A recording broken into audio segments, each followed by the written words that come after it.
des hommes de Dieu pour venir voir s'ils peuvent calmer ces flammes de l'enfer. Puisque en plein champ,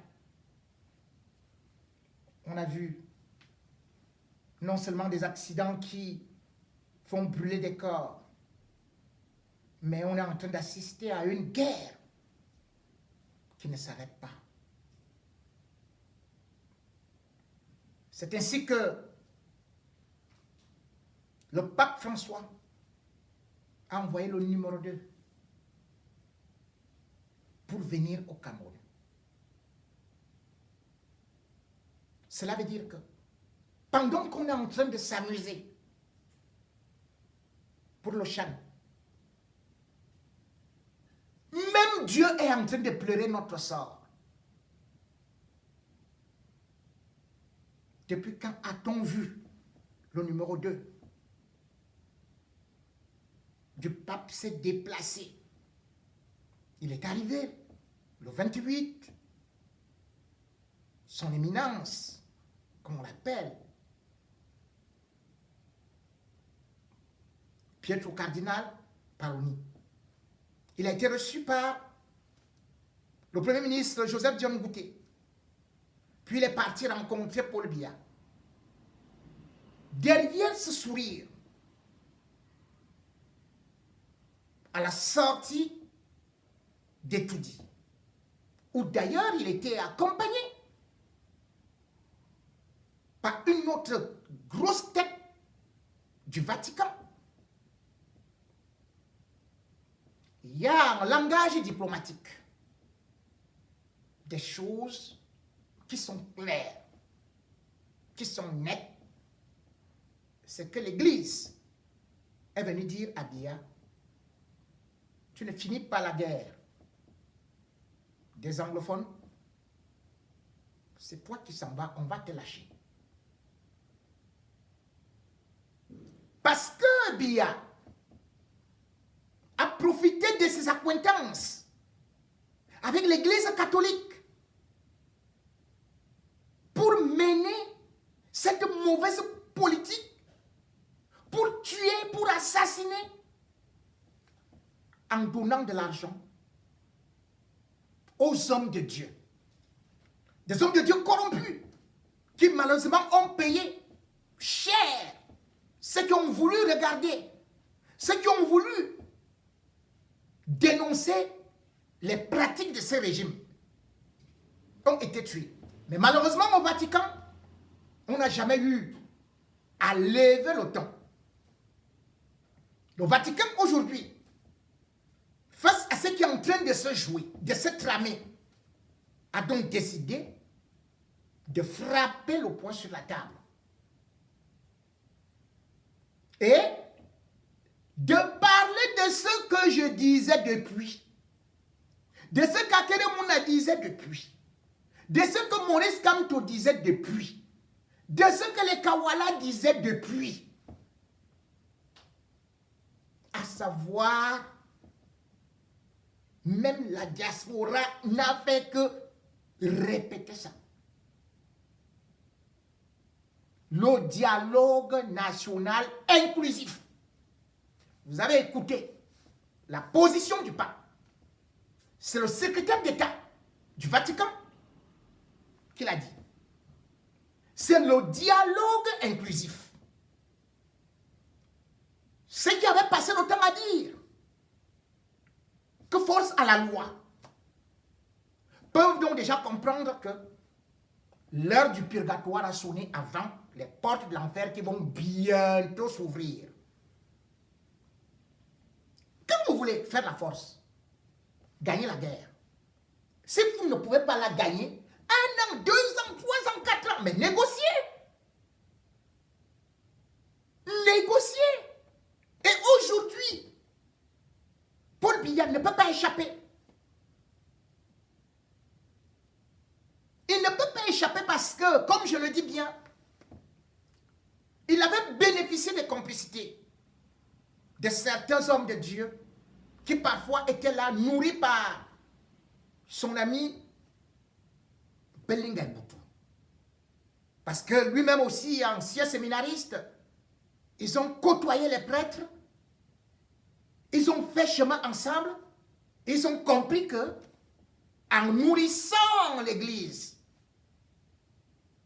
l'Église n'était plus du côté des victimes, mais plutôt du côté des bourreaux. Quels sont aujourd'hui les hommes de Dieu qui valent un pesant de respect et qui peuvent se taper la poitrine, qui peuvent parler fort devant Biya? Biya a écrasé les hommes de Dieu, écrasé l'Église. L'Église n'a rien dit. Je suis surpris aujourd'hui que certains disent, oui, dans les propos, bien dans la concertation ou alors pendant l'audience, ils ont évoqué Monseigneur Benoît Bala. Monseigneur Benoît Bala n'est pas le seul qui a eu à périr entre les griffes de Biya et de son régime. Monseigneur Benoît Bala, parce que c'est toujours bien de recommencer par ce qui est récent. Et si le Vatican aujourd'hui vient, le Vatican devait parler de ça depuis très longtemps. C'est quand même depuis le 31 mai 2017 que tout un évêque est enlevé, assassiné, jeté dans la Sanaga, amputé de son sexe, après qu'on ait eu à vider son sang. Et on sait très bien combien de personnes avaient eu à participer à ça. On avait donné des traces. Pourquoi n'a-t-on jamais demandé à l'abbé Bodo de s'expliquer, lui aussi qui est un prêtre?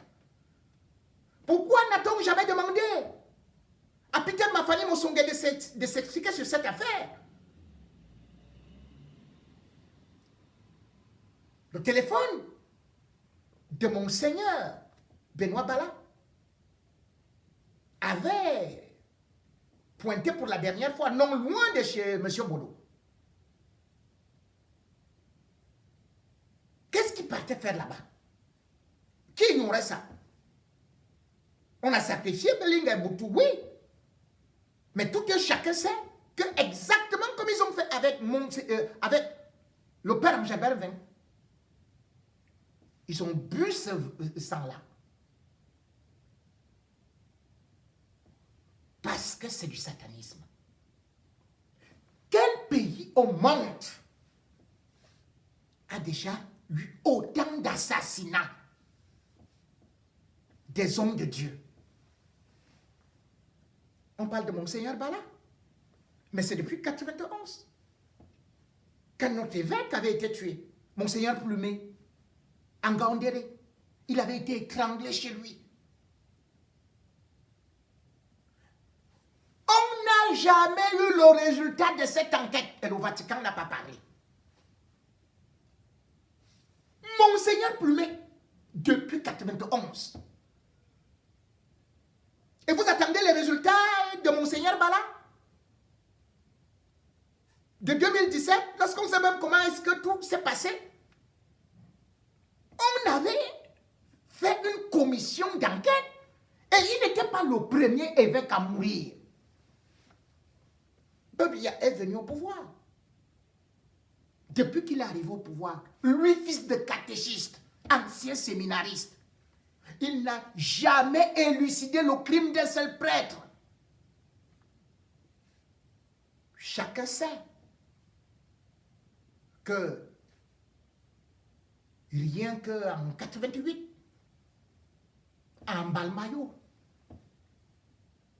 Monseigneur Kounou avait été assassiné avec un autre prêtre là. Depuis 88, Paul Biya a ouvert une commission d'enquête. Cette commission d'enquête n'a jamais donné de résultats. On est là, en train d'attendre la commission d'enquête.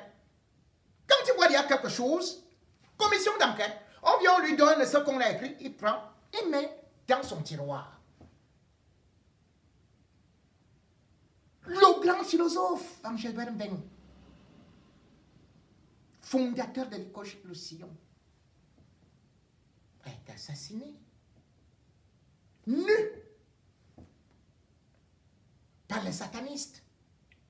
Et je l'ai souvent dit, qui ont vidé son cerveau et son sang. Et d'ailleurs, c'est Edgar qui l'avait révélé. Paul Biya a ouvert une commission d'enquête. C'est la même année, en 92, là que 3 sœurs religieuses avaient été assassinées. Paul Biya a ouvert une commission d'enquête. On ne connaît pas les résultats. Le Vatican a fermé la bouche.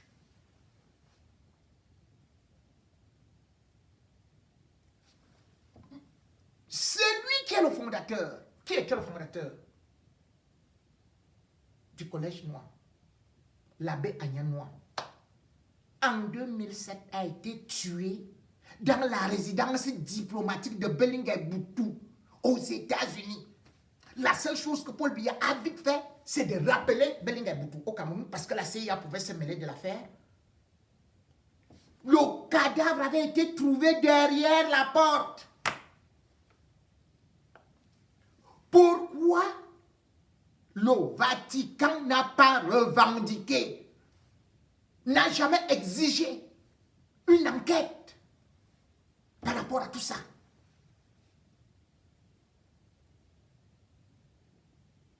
Quand on parle donc de certaines choses, parce que je ne peux pas citer tous tout ce qui s'est passé, vous regardez tout simplement la mort de Monseigneur Benoît Bala. Quand il meurt, il avait écrit la veille à Monseigneur au nonce. Au nonce, il s'appelait Piero Petro.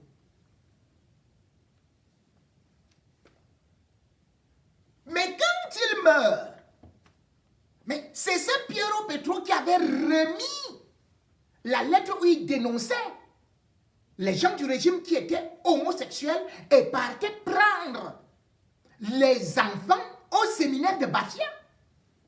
C'est cette lettre-là qui a fait d'ailleurs que on assassine le recteur, prêtre du séminaire de Bafia. Monseigneur Piero Petro, qui était pourtant au Cameroun depuis 2010, a détalé en 2017 sans dire au revoir.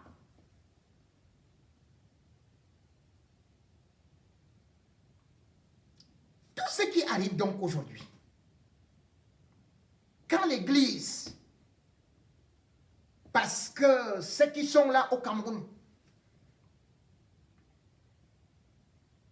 sont complices de ce régime,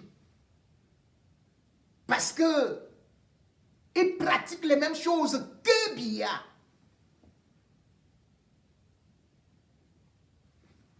L'Église perd de sa crédibilité.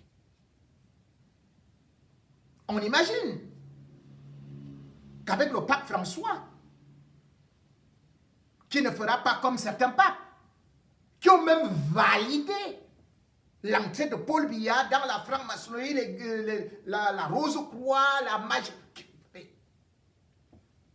Comment est-ce il saura tenir une ligne, à savoir que Satan libère le Cameroun et cesse la guerre. Parce que cette guerre, plus le sang est versé, je vous ai dit, le sang, le diable se nourrit du sang quand le sang du peuple est versé. Le régime Biya ne fait que se renforcer. Vous avez vu, après les massacres de Ngarbou, après les massacres de jeunes enfants,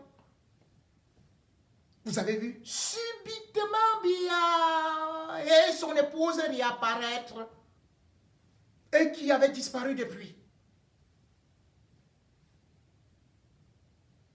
Tous ces sacrifices, parce qu'il y a un fonds de guerre qui est d'abord un fonds financier, mais aussi un fonds satanique. Biya joue donc sur ça parce qu'il sait très bien qu'en organisant, en arrêtant la guerre, cela veut dire qu'il met fin à son régime. Mais là, il est obligé de le faire.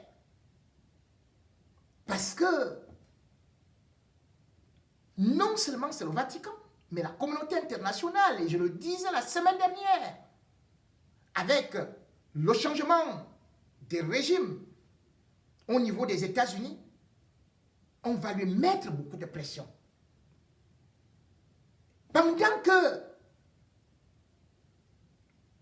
le secrétaire d'État du Vatican est là, qu'est-ce qu'on voit? Biya qui a pris les chars pour aller les mettre là-bas à Limbe. Il a oublié partout ailleurs, hein, pour montrer que non, il ne peut pas avoir des attentats par rapport au Tchad. Mais ailleurs, ça a été abandonné. Il n'y a pas de sécurité. Et du coup, 7 élèves du lycée bilingue des Lacs ont été enlevés. On ne sait pas là où ils se trouvent. Depuis le 28 janvier. Portés disparus comme ça. En plein jour, ils allaient à l'école. Quel est ce pays où vous pouvez dire, nous avons la situation en main? Mais, on ne peut pas aller à l'école. On ne peut pas aller au travail. Il y a les kidnappings, il y a les assassinats. Rien qu'avec les enfants, on se rend compte aujourd'hui que 80% des écoles sont fermées dans les régions du nord-ouest et du sud-ouest. Selon les chiffres de l'ONU, 1,3 million anglophones meurent actuellement de faim. Il faut une aide alimentaire urgente. Selon l'ONU, non seulement il y a 600 000 enfants qui ne vont pas à l'école, mais il y a 650 000 qui également sont susceptibles de mourir là, bientôt là. Il y a les déplacés internes, rien que les déplacés internes de la crise anglophone. C'est 450 000.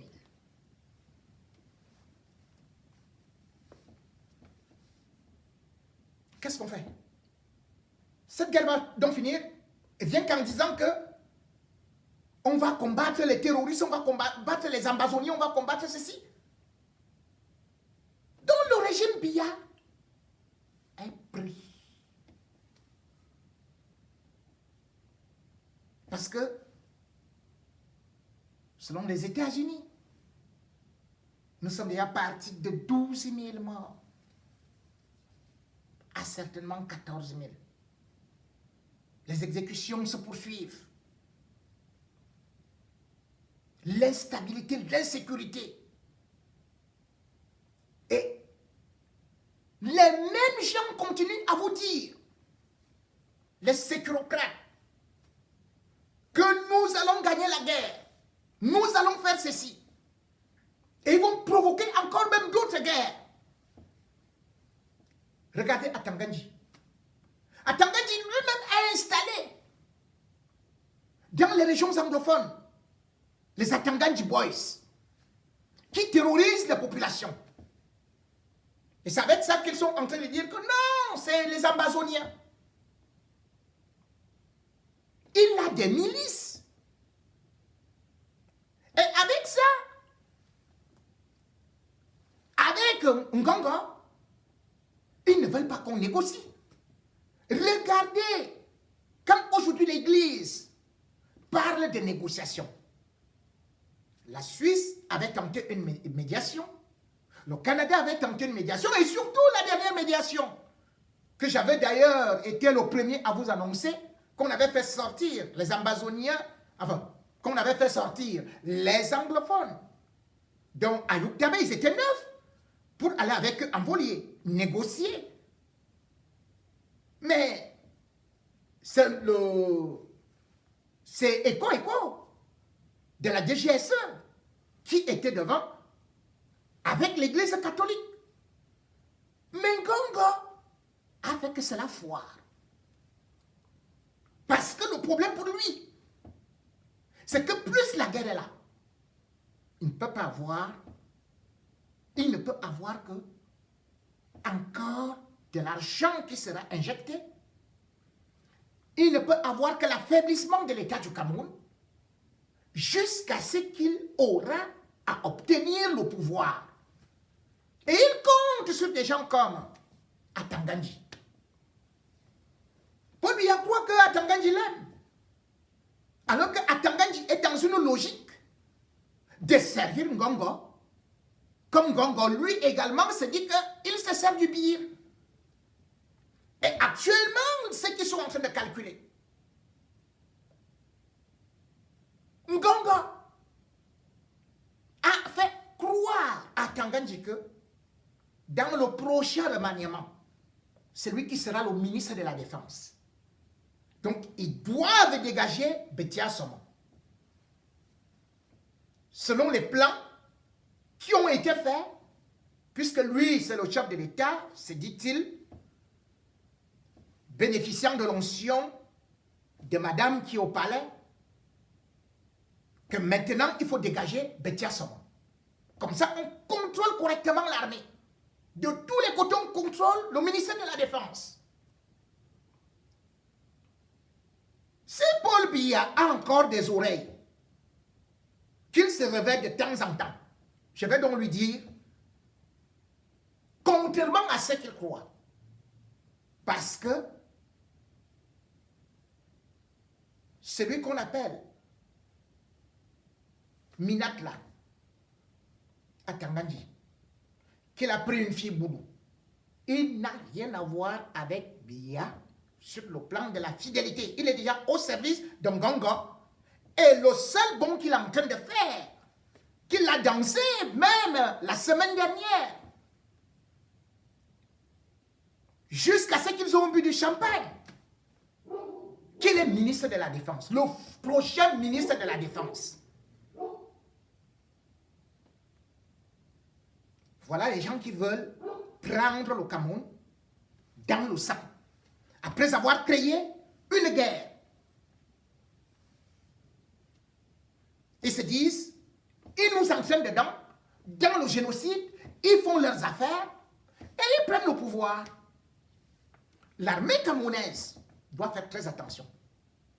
Moi, je donne des informations qui sont claires. Et bien, tiens, Somona qu'à contrôler, qu'à vérifier ça.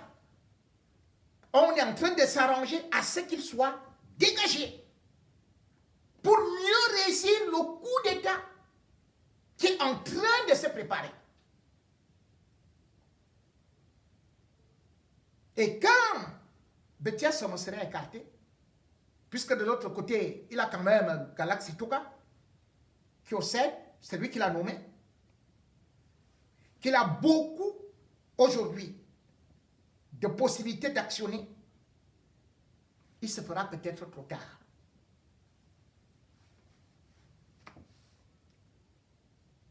Le Cameroun ne peut pas tomber dans les mains d'un chef de gang, de quelqu'un qui a braqué Kamtel, de quelqu'un qui a été initié dans la fausse monnaie, dans les fausses banques, qui a été emprisonné d'un voyou. Et on dit que c'est lui qui peut être ministre de la Défense. Ce n'est pas possible. Heureusement, au niveau de la communauté internationale, ceux qui ne savent pas, c'est que les taux sont en train de se resserrer.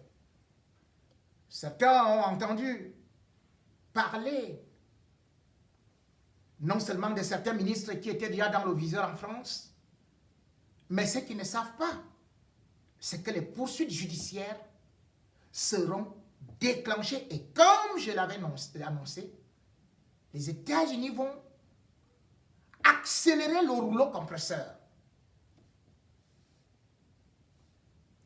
Tout ce qu'ils sont donc en train de faire aujourd'hui, tout ce qu'ils sont en train de monter dans cette industrie de la guerre, ceux qui ne comprennent pas et qui disent force à la loi, c'est vous qui serez les premières victimes.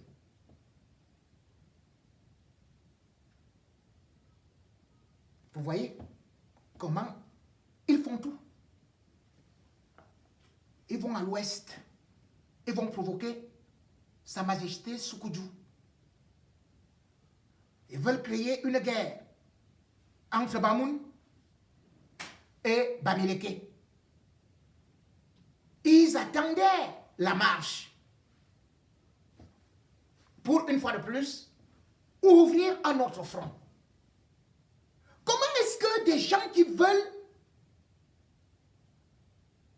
qu'il y ait de la paix au Cameroun peuvent se comporter comme ça? Heureusement que Sa Majesté Soukoudjou, malgré le fait qu'il ait eu tous les soutiens, a vite compris et a dit, ne tombons pas dans l'erreur. Ils sont en train de tout faire pour pouvoir mettre le feu entre nous. Et cette sagesse, il faut l'encourager. Parce que le Cameroun se fera avec tous les Camerounais et sans les Atangandji qui seront jugés pour l'histoire. Ceux qui l'ont fait au Rwanda, aujourd'hui, sont en train de payer. Vous les hommes forts du RDPC, vous les sécurocrates, vous allez payer.